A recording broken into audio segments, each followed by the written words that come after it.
The morning sun cast long shadows across the military training ground, as Sarah Martinez adjusted her tactical vest one final time. The fabric felt familiar against her scarred skin, each piece of equipment positioned exactly where muscle memory demanded. She had been through this routine countless times before, but today felt different. Today, she would face Colonel James Hawk Morrison, the most decorated SEAL commander in the Pacific Fleet. Sarah's boots crunched against the gravel as she approached the briefing tent. Inside, she could hear the low rumble of male voices, discussing mission parameters and tactical approaches. The conversation stopped abruptly when she pushed through the tent flaps, and 20 pairs of eyes turned to assess the newcomer. The silence stretched uncomfortably until Colonel Morrison looked up from his tactical maps. "You must be the specialist they sent from Special Operations Command," Morrison said, his tone carrying the weight of skepticism. His weathered face bore the marks of decades in combat zones, and his steel-gray eyes seemed to pierce right through her. "I have to say, I was expecting someone with a bit more presence." The other men in the tent shifted uncomfortably, but Sarah held her ground. She had heard this song before, in Afghanistan, Iraq, and Syria. The doubt, the questioning looks, the assumption that her 5'6" frame couldn't possibly contain the experience needed for high-stakes operations. She had learned long ago that responding with anger or defensiveness only reinforced their preconceptions. "Sarah Martinez, sir. Explosive Ordnance Disposal Specialist, with 12 years of active combat experience," she replied, her voice steady and professional. She placed her service record on the table without being asked, knowing that Morrison would want to see credentials before accepting her presence on his team. Morrison picked up the folder but barely glanced at it before setting it aside. "I'm sure your paperwork looks impressive, Martinez. But this isn't about what some desk jockey wrote up in Washington. This is about real combat experience. Life or death decisions made under fire. My boys have been through hell together, and I need to know that anyone joining this mission can keep up." The dismissiveness in his voice was familiar, but it still stung. Sarah watched as Morrison turned back to his maps, effectively dismissing her from the conversation. The other team members followed his lead, resuming their planning discussion as if she weren't standing right there. She recognized the tactic for what it was, a test designed to see if she would back down or demand respect. Instead of either option, Sarah moved closer to the tactical display, studying the satellite images and terrain maps spread across the table. The mission briefing materials told a clear story. A high-value target was holed up in a compound deep in hostile territory, and intelligence suggested the location was heavily booby-trapped with improvised explosive devices. It was exactly the kind of scenario where her expertise would be crucial. "The approach vector you're planning takes you through this valley," Sarah said quietly, pointing to a narrow canyon on the map. "But these shadows here and here suggest disturbed earth. If I were setting up defensive positions, that's exactly where I'd place pressure-activated devices." Morrison's head snapped up, his expression shifting from dismissive to annoyed. "Listen, sweetheart, I've been reading terrain maps since before you were out of diapers. I think I can handle tactical planning without input from someone who probably learned everything she knows from training simulations." The word sweetheart hung in the air like a slap. Sarah felt her jaw tighten, but she kept her expression neutral. She had learned that showing emotion in these moments only gave men like Morrison more ammunition to use against her. Instead, she continued studying the maps, noting details that her trained eye caught immediately. "These structures here," she continued, ignoring his condescending tone. "The spacing is too regular for natural rock formations. And this path that looks clear? It's too clear. No military commander leaves an obvious route undefended unless it's meant to funnel enemies into a kill zone." One of the younger SEALs, a man Sarah guessed was in his mid-20s, leaned forward with interest. "She might have a point, Colonel. Those formations do look suspicious." Morrison's glare could have melted steel. "Thank you for your input, Rodriguez. But I'll decide when we need tactical advice from outsiders. Martinez, I appreciate that you want to contribute, but this team has been working together for 18 months. We know each other's capabilities, we trust each other's judgment, And we've never lost a man on my watch. The implication was clear. Sarah's presence threatened that perfect record. She understood the psychology behind his resistance. Combat units formed bonds, forged in shared danger, and introducing an unknown element felt like inviting chaos. But she also knew that his pride was blinding him to real tactical concerns. "Sir, I'm not trying to question your experience or leadership," Sarah said carefully. "I'm just offering perspective based on 12 years of hunting and disarming exactly the kinds of devices we're likely to encounter. My job isn't to lead this mission. It's to make sure everyone comes home alive." Morrison stood slowly, his full height imposing in the confined space of the tent. "Your job, Martinez, is to follow orders and stay out of the way. My team knows how to handle explosives. We've been doing it since before SOC decided to start sending us babysitters." The word babysitter hit harder than sweetheart had. Sarah felt heat rise in her cheeks. But she channeled that energy into focus rather than anger. She had been underestimated so many times that she had developed a sixth sense for recognizing when words were meant to provoke rather than inform. "With respect, sir, explosive ordnance disposal requires specialized training that goes beyond basic demolitions," she replied. "The devices we're likely to encounter aren't standard military equipment. They're improvised, unpredictable, and designed by people who've had years to perfect their craft. One mistake, one assumption based on conventional explosive training, and your perfect record becomes a casualty report." The tent fell silent again, but this time the quality of the silence was different. Several team members exchanged glances, and Sarah could see that her words had registered. These were professional soldiers who understood the difference between bravado and genuine expertise. Morrison's face darkened. "Are you questioning my team's competence, Martinez?" "No, sir. I'm questioning whether you're willing to let pride override tactical advantage." The words came out before Sarah could stop them, and she immediately knew she had crossed a line. Morrison's expression shifted from annoyed to genuinely angry. "That's enough," he said, his voice low and dangerous. "You want to prove you belong here? Fine.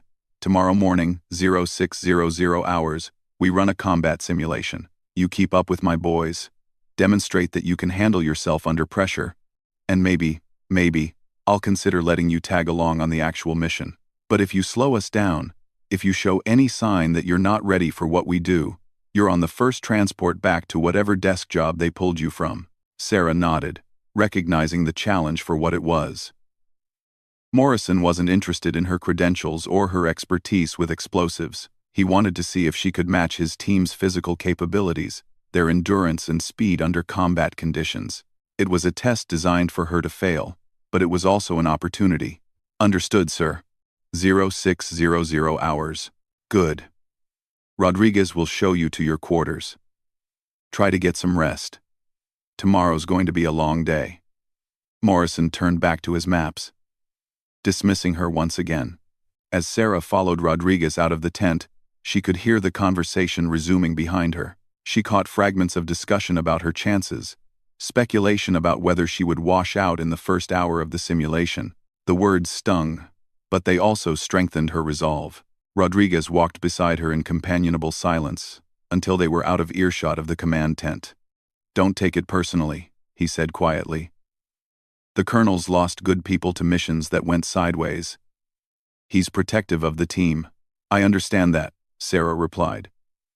"But protection based on assumptions rather than facts can get people killed just as easily as carelessness." Rodriguez glanced at her with something that might have been respect. "You really think you can keep up tomorrow?" Sarah smiled grimly. "I guess we'll find out." That evening, as she prepared her gear for the next day's trial, Sarah found herself thinking about all the times she had been in similar situations. The doubt, the testing, the constant need to prove herself over and over again. Each time, she had hoped it would be the last, that her reputation would finally speak for itself.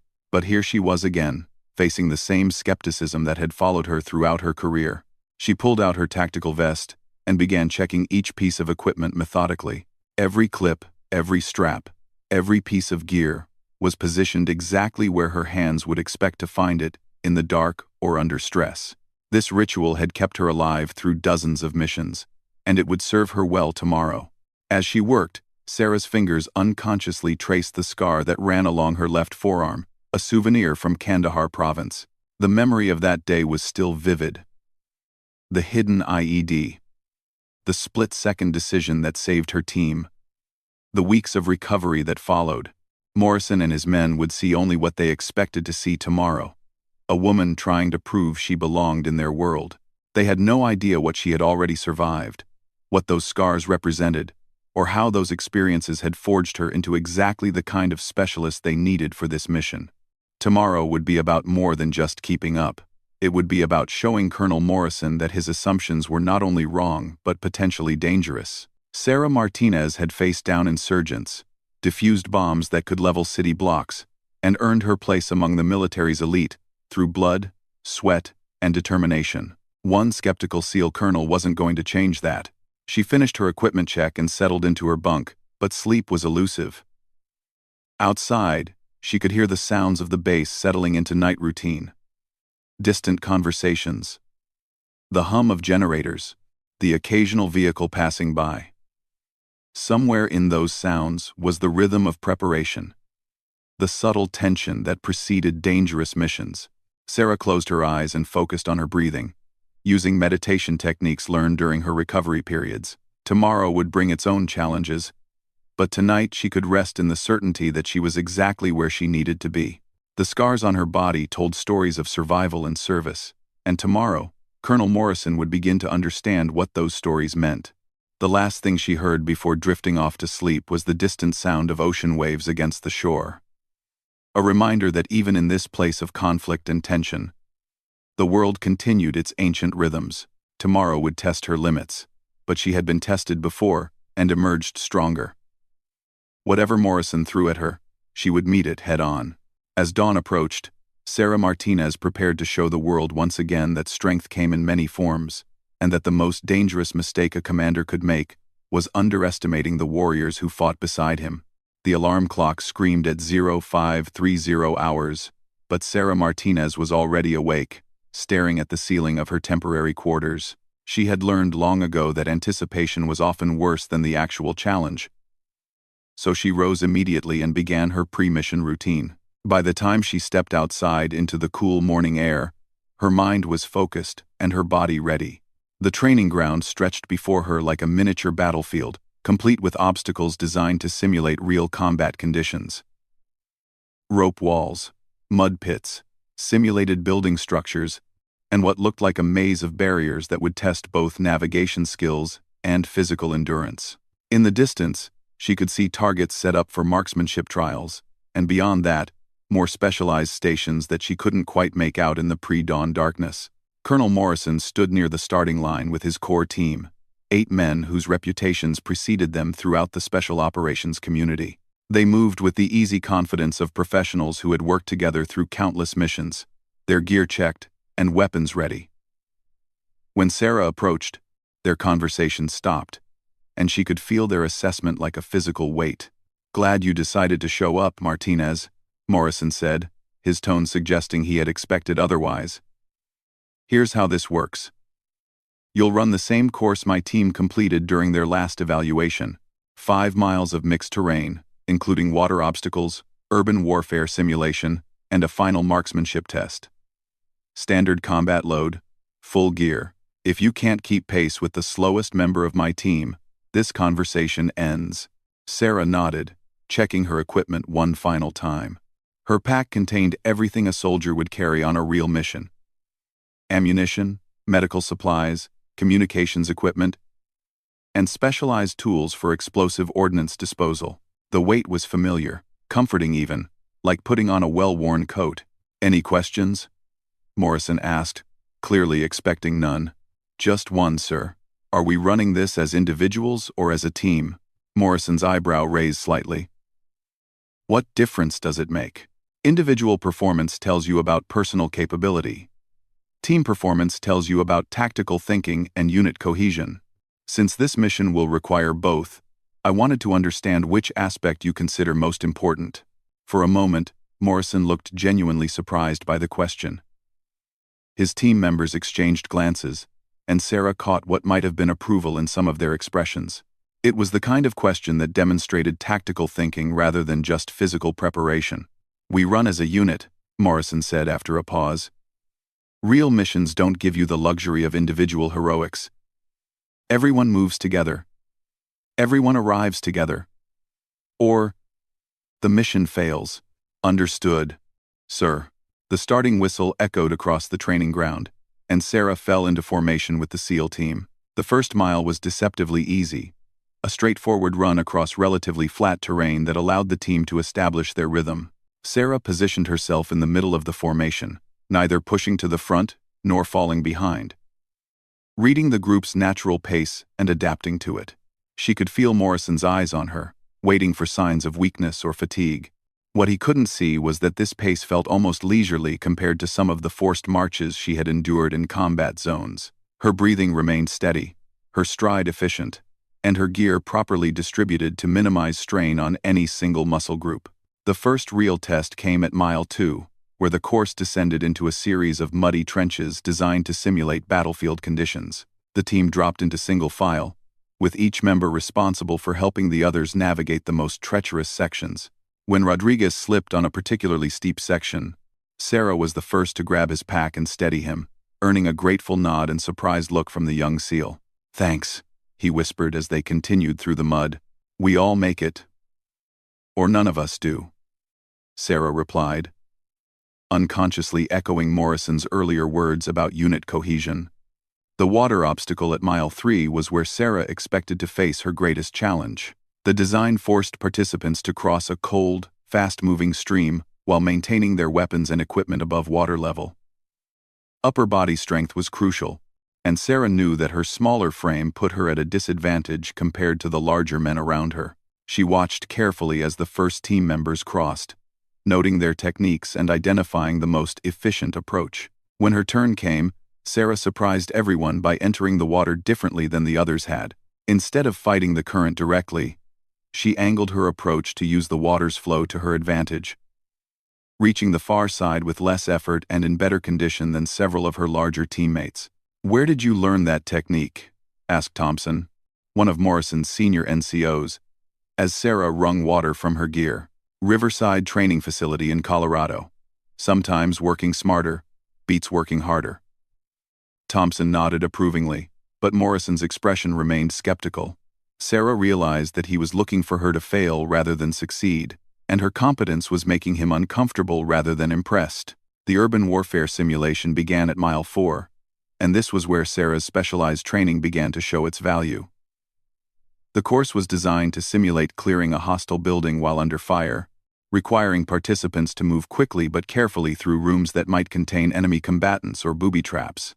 Most of Morrison's team approached the simulation with aggressive tactics, moving fast and using overwhelming force to neutralize threats. Sarah took a different approach, moving more deliberately and checking potential hiding spots that others might have missed. When she discovered a simulated IED hidden behind what appeared to be an innocent piece of furniture, the entire team stopped to observe her disarmament procedure. "In real combat, you'd call an EOD for something like that," Morrison said, watching Sarah work with practiced efficiency. "In real combat, EOD might not be available," Sarah replied without looking up from her work. "And if this device were connected to others throughout the building, moving it incorrectly could bring down the entire structure on top of us."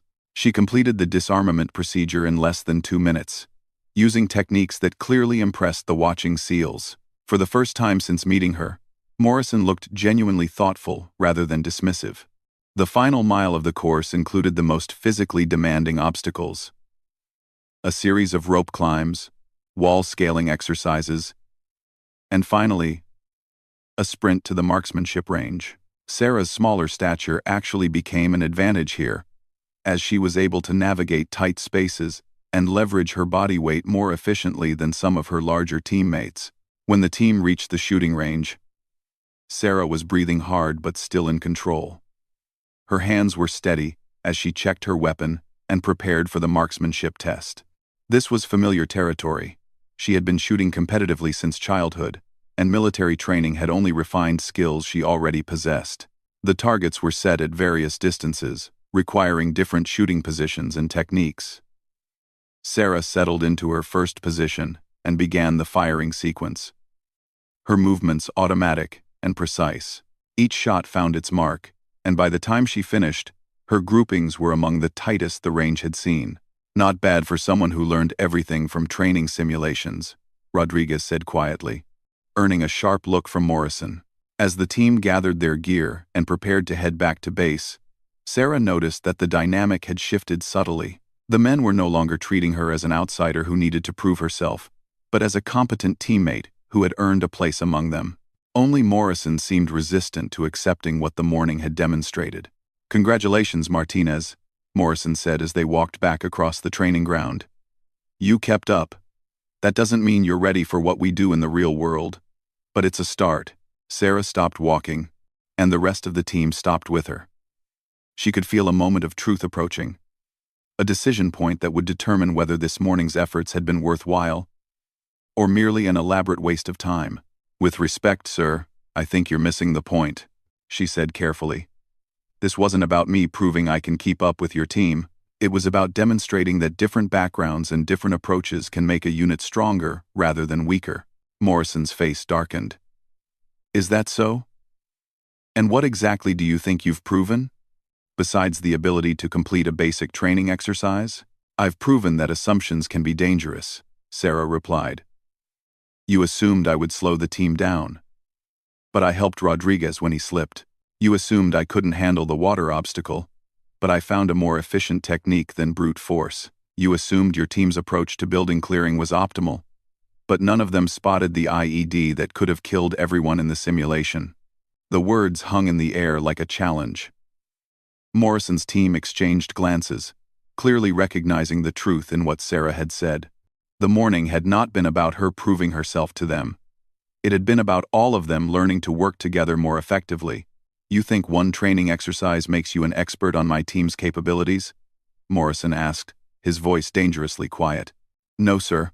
I think one training exercise demonstrates that your team's capabilities could be enhanced by accepting specialized expertise instead of rejecting it based on preconceptions." Thompson, the senior NCO, cleared his throat diplomatically. "Sir, she did spot things we missed, and her techniques were solid." Morrison rounded on him. "Are you questioning my judgment, Thompson?" "No, sir. Just acknowledging that she brought value to the exercise." Sarah watched the exchange with growing concern. She had hoped that demonstrating competence would be enough to earn acceptance. But it was becoming clear that Morrison's resistance ran deeper than simple skepticism about her abilities. Something about her presence threatened his authority in ways that had nothing to do with tactical considerations. "Here's what I think happened this morning," Morrison said, his attention returning to Sarah. "I think you got lucky. I think you memorized some procedures and executed them adequately under controlled conditions. But this isn't a controlled environment where mistakes get you a failing grade instead of a body bag." He stepped closer, using his height advantage to intimidate. "Real combat is chaos, Martinez. It's making life or death decisions with incomplete information while people are shooting at you. It's watching good people die because someone made the wrong call at the wrong moment. You want to convince me you're ready for that kind of responsibility? You're going to have to do better than completing a training course." Sarah felt something shift inside her, a familiar sensation she recognized from moments when diplomacy was about to give way to something more direct. She had tried reasoning with Morrison, had demonstrated competence through performance, had even earned the respect of his team, but none of it mattered because he was determined to see her as a threat rather than an asset. "You want to know about chaos and life or death decisions?" she asked, her voice carrying an edge that made Thompson step back unconsciously. "You want to know about watching good people die because someone made the wrong call?" She began rolling up the sleeve of her tactical shirt, revealing the scar that ran from her wrist to her elbow. But she didn't stop there. The shirt came off entirely, revealing a roadmap of healed wounds across her back and shoulders, each one telling a story of survival under fire. "Kandahar Province, 2019, she said, pointing to a cluster of small circular scars on her shoulder. "Insurgent ambush during a convoy escort mission. I stayed behind to disarm 3 IEDs, while my team evacuated wounded. Took shrapnel from a mortar round. But all 6 devices were neutralized before they could detonate. Morrison's expression was changing, the dismissiveness giving way to something that might have been recognition. Sarah turned, revealing more scars across her back. Mosul, 2020.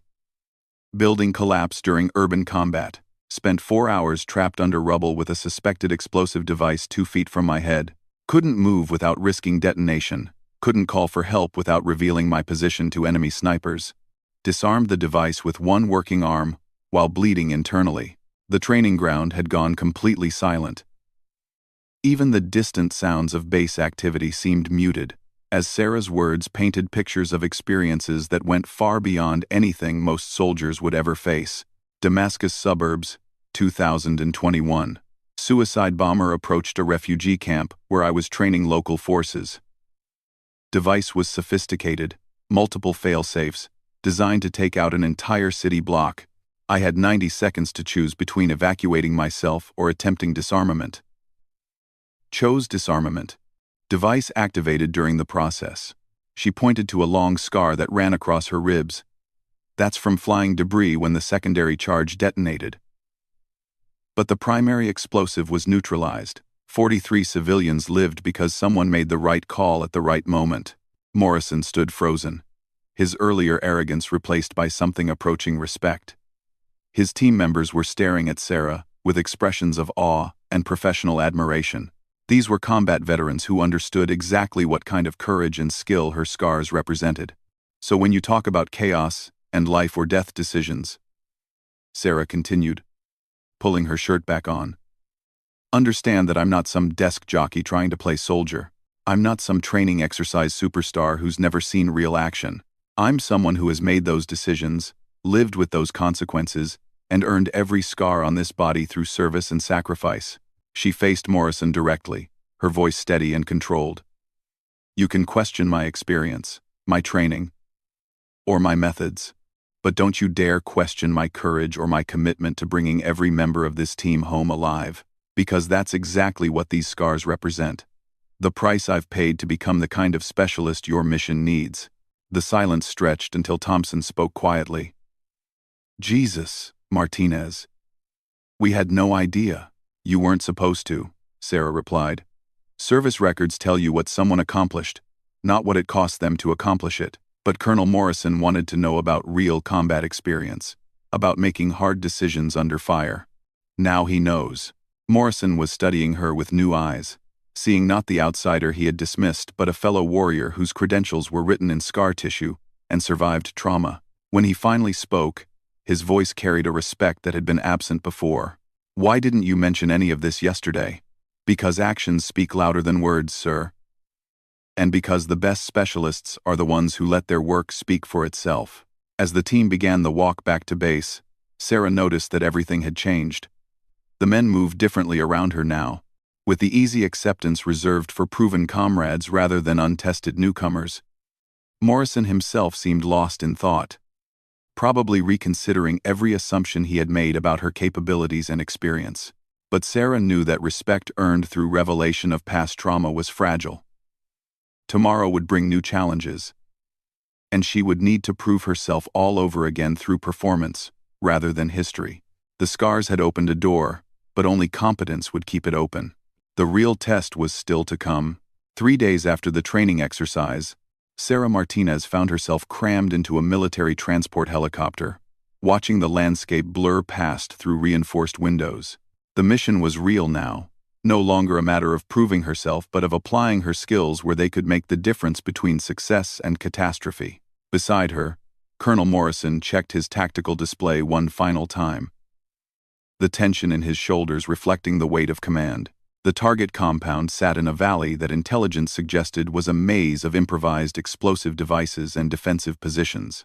Satellite imagery had confirmed Sarah's earlier assessment. The obvious approach routes were almost certainly trapped, and the structure itself showed signs of extensive modification for defensive purposes. What should have been a straightforward extraction mission had become a delicate exercise in explosive ordnance disposal under combat conditions. 10 minutes to insertion. The pilot's voice crackled through their headsets. Weather's holding steady. No sign of hostile activity in the immediate area. Morrison keyed his radio. Copy that. All teams, final equipment check. Sarah ran through her specialized gear one final time. Her pack contained devices that most soldiers would never see. Advanced detection equipment, remote detonation tools, and protective gear designed for working with unstable explosives. Each piece represented years of technological development and field testing. But success would ultimately depend on the experience and intuition that her scars had purchased. Thompson, sitting across from her, leaned forward to speak over the helicopter noise. Martinez, what's your assessment of the approach vector? It was a question that acknowledged her expertise rather than questioning it, and Sarah appreciated the shift in dynamics that had occurred since the training exercise. Morrison's team now treated her as a specialist rather than an outsider, seeking her input rather than merely tolerating her presence. The valley approach is definitely compromised, Sarah replied, studying the tactical display. But there's a ridgeline to the north that would allow us to insert above the prepared defenses. We'll need to rappel down, which increases insertion time, but it bypasses the most dangerous areas. Morrison nodded thoughtfully. Agreed. Rodriguez, coordinate with the pilot for insertion at Rally Point Alpha 7. We'll rope down to the northern ridge and approach from high ground. The helicopter banked sharply, adjusting course for the new insertion point. Through the window, Sarah could see the target compound growing larger. A collection of buildings that from the air looked almost innocuous. But her trained eye caught details that told a different story. Walls positioned to channel movement into specific areas. Rooftop modifications that could conceal weapons positions, and ground disturbances that suggested buried explosives. Visual contact with the target, Morrison announced. Intelligence was right. This place is a fortress. As the helicopter settled into position for the rope insertion, Sarah felt the familiar pre-mission calm settle over her mind. This was the moment when all the training, all the preparation, all the arguments about capability became irrelevant. Now there was only the mission, the team, and the skills that would determine whether everyone went home alive. One by one, the team members rappelled down to the ridgeline, their movements quick and efficient, despite the challenging terrain. Sarah went last, her descent controlled and precise, landing softly on the rocky ground with her equipment intact and ready for immediate use. The ridge provided an excellent view of the compound below, and Sarah immediately began scanning for signs of defensive preparations. What she saw confirmed her worst fears. This wasn't just a fortified position, it was a carefully designed killing ground, where every avenue of approach had been turned into a potential death trap. Sir, she whispered into her radio, I count at least 12 potential IED emplacements along the primary approach routes. But there's something else. The pattern suggests these aren't just defensive measures. They're designed to channel attackers toward specific points where secondary devices can be triggered simultaneously. Morrison's voice came back tense. Are you saying this is more complex than a simple defensive setup? Yes, sir. This is a trap designed to take out an entire assault team at once.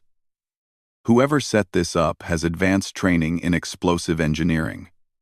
The team exchanged glances, understanding that the mission had just become significantly more dangerous. A simple extraction was one thing, but walking into an elaborately prepared ambush site required entirely different tactics. Options? Morrison asked, his earlier skepticism about Sarah's expertise completely gone. Sarah studied the compound through her scope, her mind automatically calculating angles, blast radii, and potential countermeasures. We can't approach from ground level without triggering the network.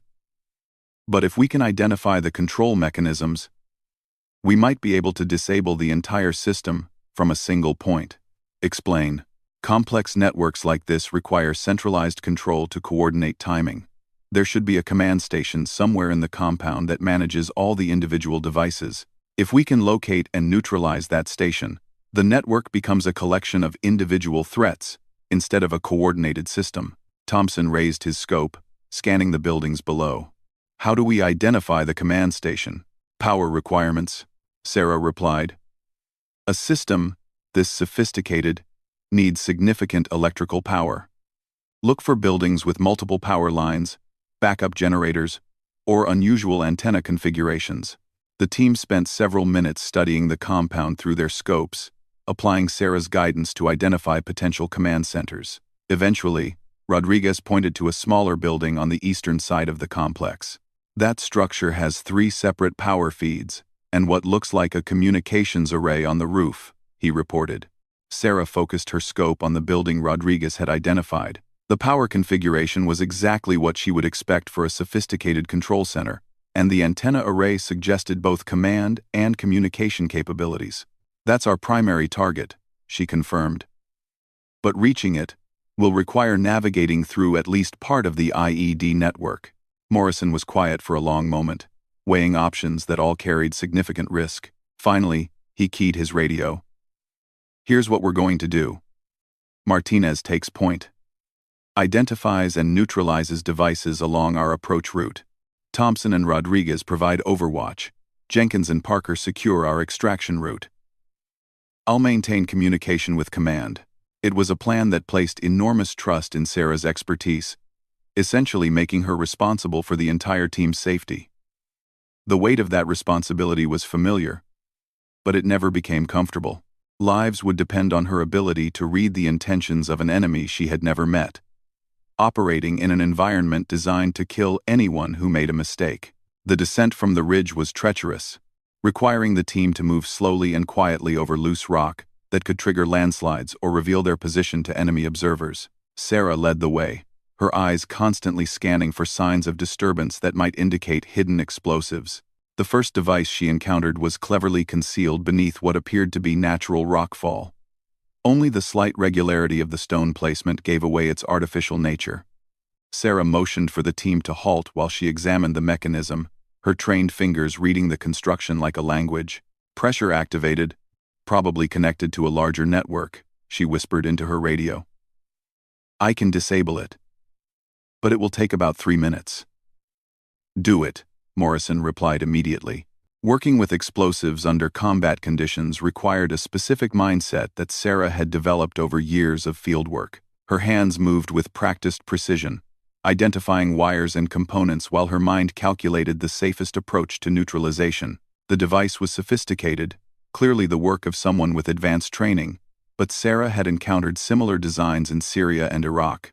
The disarmament process went smoothly until Sarah reached the final connection point and discovered something that made her blood run cold. Instead of a simple trigger mechanism, she found a secondary device designed to detect tampering attempts.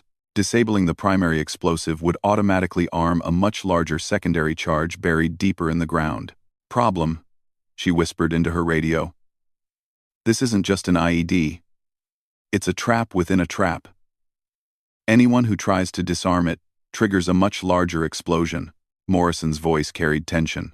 Options. Sarah studied the device configuration, her mind racing through possible approaches. The secondary trigger was sophisticated, but it relied on a specific sequence of events to function properly. If she could interrupt that sequence at exactly the right moment, she might be able to disable both devices simultaneously. I can do it, but I need absolute silence for about 2 minutes. Any vibration, any noise, could trigger the secondary device prematurely.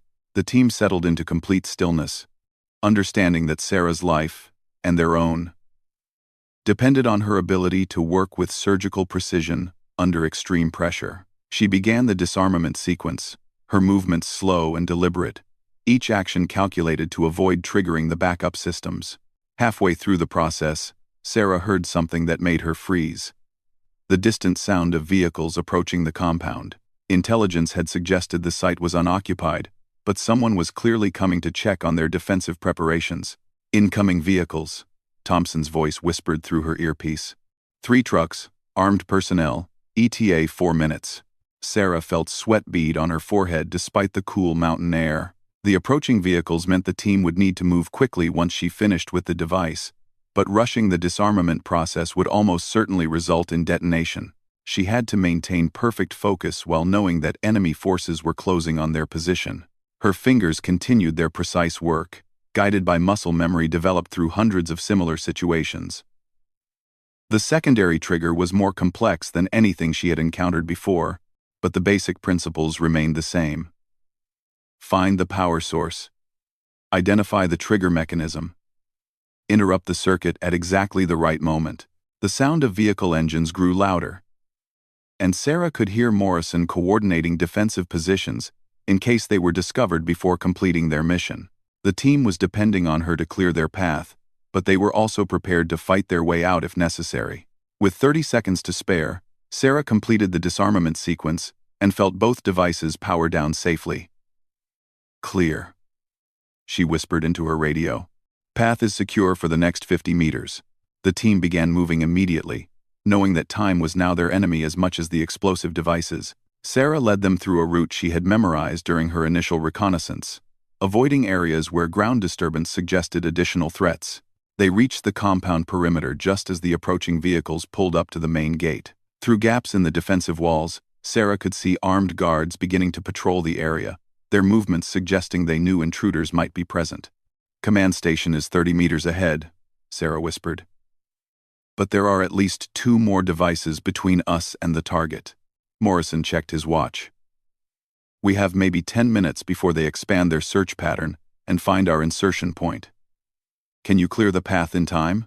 Sarah studied the remaining obstacles, her trained eye identifying the telltale signs of buried explosives. These devices were simpler than the first one, probably designed as backup measures rather than primary defenses. But simple didn't mean safe, and a mistake here would alert every guard in the compound. 8 minutes, she said confidently. "But you'll need to secure the area around the command station while I work." The next several minutes passed in a blur of precise technical work, punctuated by moments of extreme tension, as guard patrols passed nearby. Sarah disarmed 2 more devices, each one requiring different techniques but sharing the same need for absolute precision under pressure. When she finally reached the command station, Sarah discovered that her earlier assessment had been correct. The building contained a sophisticated control center, managing not just the IED network, but also communication systems and defensive positions throughout the compound. Neutralizing this equipment would effectively blind and disarm their enemies. "Rodriguez, Thompson, secure the perimeter," Morrison ordered. "Martinez, how long do you need?" Sarah examined the control systems, identifying the most efficient way to disable them without triggering automatic backup procedures. 5 minutes to completely neutralize the network. 3 minutes for partial disabling that would prevent coordinated attacks. "Do it right. We'll hold the perimeter." As Sarah began working on the control systems, she could hear sporadic gunfire in the distance, as Morrison's team engaged guard patrols that had discovered their presence. The sound of combat was familiar, almost comforting in its predictability compared to the delicate work of disabling explosive networks under time pressure. The control center was a masterpiece of military engineering, with multiple redundant systems and backup power supplies designed to prevent exactly what Sarah was attempting. But her years of experience with similar systems gave her insights that the original designers had never anticipated. Instead of trying to disable each system individually, Sarah focused on the central power distribution network. By interrupting power flow at specific intervals, she could force the entire system into a diagnostic mode that would effectively neutralize all connected devices. With 2 minutes to spare, Sarah completed her work and felt the satisfaction of watching dozens of threat indicators go dark on the control display. The compound's defensive network had been transformed from a coordinated killing machine into a collection of harmless electronics. "Network is down," she reported. "All IEDs are neutralized. Communication systems are offline. Defensive positions are isolated." Morrison's voice carried relief and admiration. "Outstanding work, Martinez. All teams, begin extraction procedures." Primary mission accomplished.